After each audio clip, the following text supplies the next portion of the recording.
Bon. Dieu est bon. Ah, le Seigneur Jésus-Christ a dit, si tu veux prier, entre dans ta chambre, dans ton lieu secret. Et là, prie ton Père qui est là et qui t'écoute dans le secret. Et ton Père qui t'écoute dans le secret te répondra. Il y a beaucoup de gens qui n'ont pas un lieu secret.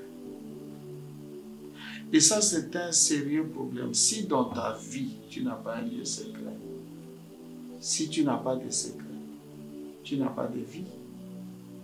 Si tu n'as pas un lieu secret, tu n'as pas un lieu où la vie peut se développer. Pense à ceci. Dieu, pour te former dans les entrailles de ta mère, a pris 9 mois. Il a travaillé pour toi dans un lieu secret. Avant que tu ne naisses sur ce côté. Est-ce que tu le sais?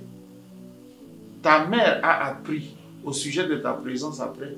Parfois, c'est un médecin qui lui a dit, « Ah, maman, félicitations, tu es grosse. » Donc, ta mère ne savait même pas les jours où tu as été conçu, où elle a conçu de toi. Ton père n'en parle même pas. Elle a appris après. Donc, les premiers jours, les jours de ta conception, avait été un jour secret. Et Dieu, pour te former, pour que tu deviennes viable, a travaillé dans un lieu secret.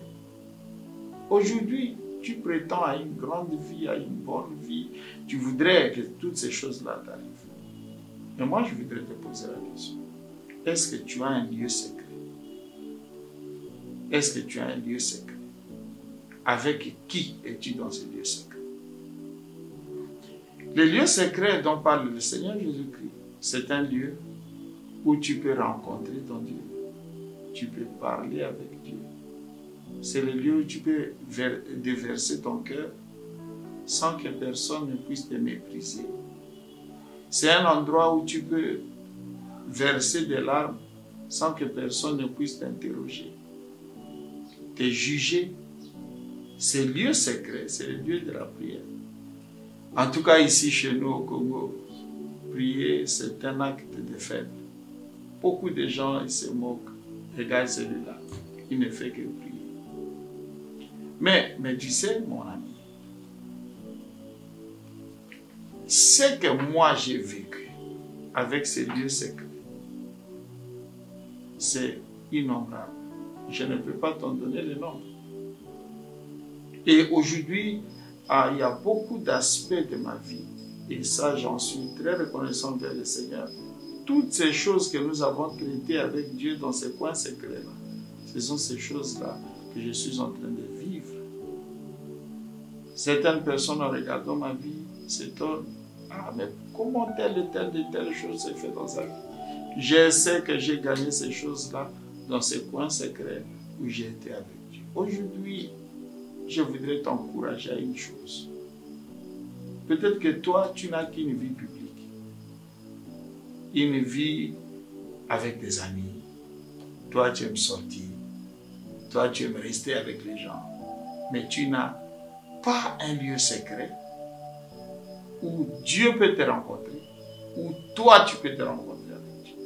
Et pourtant, le secret de la vie, c'est le lieu secret. Et une vie sans secret n'en est pas une. Mon ami, je voudrais vraiment t'appeler à réfléchir à ça. Et peut-être penser que l'unique chose qui te manque jusqu'à présent dans la vie, c'est peut-être de pouvoir prendre au sérieux cet aspect de lieu secret et de penser, prier Dieu, entretenir une relation secrète. Tes amis ne sont pas obligés de savoir, mais dans ta chambre, prie, chercher la face de Dieu. Que Dieu te bénisse, en tout cas que ce secret t'aide. Que Dieu te bénisse.